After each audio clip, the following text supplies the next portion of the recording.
Salam sahabat Kristus sekalian dimanapun Anda berada dan dimanapun Anda bisa menyaksikan tayangan ini. Pagi hari ini kita akan bersama-sama merenungkan kebenaran firman Tuhan yang akan saya bacakan dari Kisah Para Rasul 1 ayat 8-9. Firman Tuhan berkata, "Tetapi kamu akan menerima kuasa kalau Roh Kudus turun ke atas kamu, dan kamu akan menjadi saksiku di Yerusalem dan di seluruh Yudea dan Samaria dan sampai ke ujung bumi."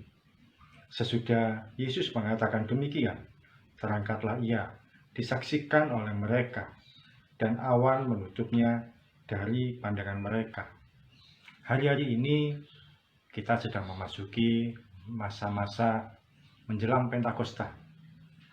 Pada hari Kamis yang lalu kita merayakan kenaikan Tuhan Yesus. Kemudian selama 10 hari berikutnya itu adalah masa-masa turunnya atau pencurahan Roh Kudus.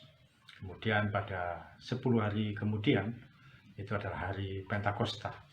Pentakostanya hari ke-50 setelah Yesus bangkit. Dan kita bersyukur dengan naiknya Yesus terangkat ke awan-awan. Dia memberikan Roh Kudus, mencurahkan Roh Kudus. Peran Yesus digantikan oleh Roh Kudus. Sehingga dengan demikian kuasa Tuhan menjadi tidak terbatas.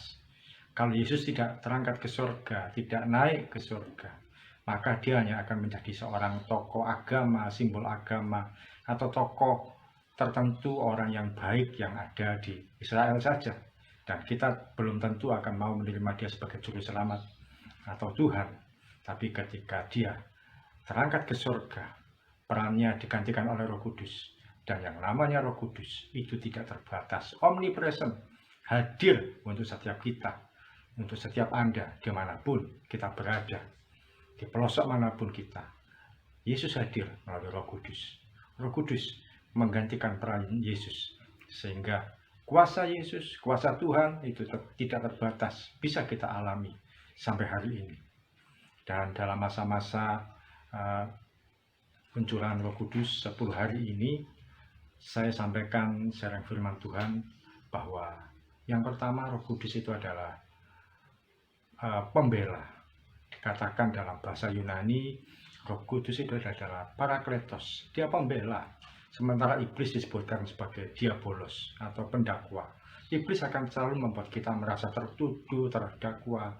Kamu ini berdosa, kamu ini nggak layak, kamu ini nggak akan masuk dalam hitungannya Tuhan, kamu ini nggak layak, kamu sering jatuh bangun dalam dosa. Dan iblis akan mudah sekali mengaitkan kita pada dosa. Tapi Roh Kudus akan menuntun kita kepada kebenaran. Dia mengingatkan kita bahwa keselamatan dalam Yesus Kristus, bahwa kita sudah ditebus oleh darah Yesus, sehingga kita boleh mengalami pembebasan. Sehingga ketika mungkin satu kali iblis mengingatkan kita akan dosa, kita dengan teguh dan yakin berkata, benar, saya pernah jatuh dalam dosa, tapi Tuhan Yesus menebus saya. Tuhan Yesus mengangkat hidup saya. Benar, saya kemarin ada dalam dosa, tapi hari ini saya datang pada Tuhan minta ampun. Dan ketika saya minta ampun pada Tuhan, dosa saya diampuni, dosa saya ditebus, dan Tuhan menghilangkan semua dosa dan kesalahan saya. Roh Kudus akan menjadi pembela kita. Roh Kudus adalah parakletos.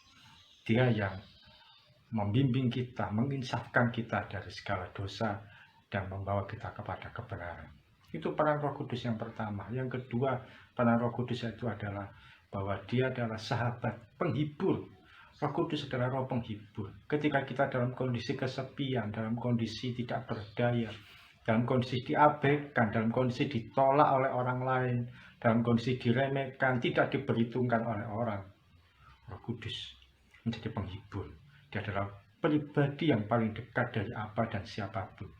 Dia akan mendekati kita, dia akan menolong kita, menguatkan kita, memberikan damai sejahtera di hati, dan berkata, sekalipun orang lain meninggalkan engkau, sekalipun orang lain menolak kamu, aku akan menguatkan kamu, aku menghibur kamu, aku akan menjadi sahabatmu yang paling dekat.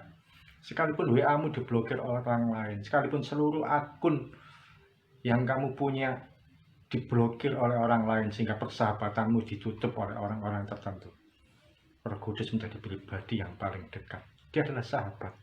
Sahabat yang paling mengerti kita. Sahabat yang tidak akan meninggalkan kita. Roh Kudus adalah sahabat yang mau mengasihi kita dan mengangkat kita ketika kita dalam ketidakberdayaan. Ketika ditinggalkan suami, ditinggalkan istri, ditinggalkan oleh orang terdekat, diabaikan oleh siapapun, dia akan memeluk kita, merangkul kita, dan membawa kita pada kebenarannya. Dia adalah sahabat yang paling dekat. Dia adalah pribadi yang mau mengerti dan memahami kita. Sekalipun kita banyak kelemahan, sekalipun kita banyak kekurangan, Roh Kudus jadi sahabat Anda yang tidak akan pernah mengecewakan. Peran Roh Kudus yang ketiga adalah bahwa dia adalah kuasa. Firman Tuhan berkata, tetapi kamu akan menerima kuasa kalau Roh Kudus turun ke atas kamu.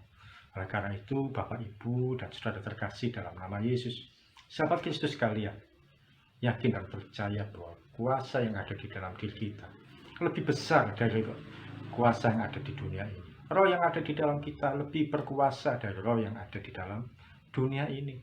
Oleh kuasa Tuhan Yesus yang ada dalam kita, oleh kuasa Roh Kudus yang ada di dalam diri kita, kita bisa menyembuhkan orang lain yang sedang sakit. Kita berdoa untuk kesembuhan dia, dan orang lain disembuhkan. Atau kita sendiri mengalami situasi kelemahan tubuh, kita berdoa, maka segala sakit penyakit pun dirontokkan.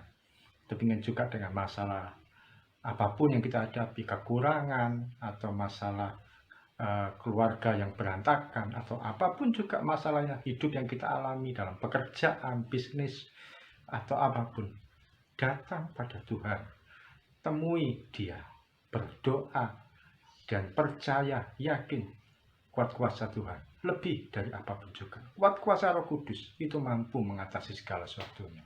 Kita bisa berkata pada sakit penyakit kita, kamu sembuh, minggir, tidak boleh tinggal dalam tubuhku. Kita bisa berkata pada kondisi kita yang sedang tidak berdaya, terimalah berkat yang ajaib dari Tuhan. Ada 3 peran Roh Kudus. Dia adalah pembela, dia adalah sahabat, dan dia adalah roh yang berkuasa. Sehingga segala kuasa apapun yang ada di dunia ini tidak akan berdaya. Kuasa apapun, orang pernah berkata, cerita kepada saya, dia punya uang selalu hilang, disimpan selalu hilang, dan dia merasa bahwa tetangganya ini punya peliharaan. Hari ini saya berkata, hei, libatkan Roh Kudus dalam kehidupan sehari-harimu, di keluargamu, di rumahmu. Maka tidak ada pihak lain yang akan bisa mengganggu, kuasa kegelapan manapun akan bisa menghalangi apapun yang kau lakukan. Sebab kita punya Roh Kudus yang tinggal di dalam kita, dan itu lebih besar dari apapun juga. Tapi saya mau tekankan pada setiap kita bahwa Roh Kudus itu sudah tinggal dalam diri kita. Roh Kudus itu sudah hadir di dalam diri kita. Tidak perlu kita tunggu-tunggu, tidak perlu kita nanti-nantikan. Saya mohon maaf kalau mungkin ini menyinggung pihak-pihak tertentu. Saya menghormati sekali kalau ada gereja-gereja yang mengadakan ibadah 10 hari menantikan pencurahan Roh Kudus. Tapi izinkan saya berkata dalam rekaman ini bahwa Roh Kudus itu sudah datang. Roh Kudus sudah hadir. Roh Kudus itu sudah tiba. Ketika Yesus naik ke surga, otomatis Roh Kudus yang segera hadir. Roh Kudus dengan sendirinya datang ke muka bumi ini. Karena itu tidak perlu kita tunggu-tunggu lagi.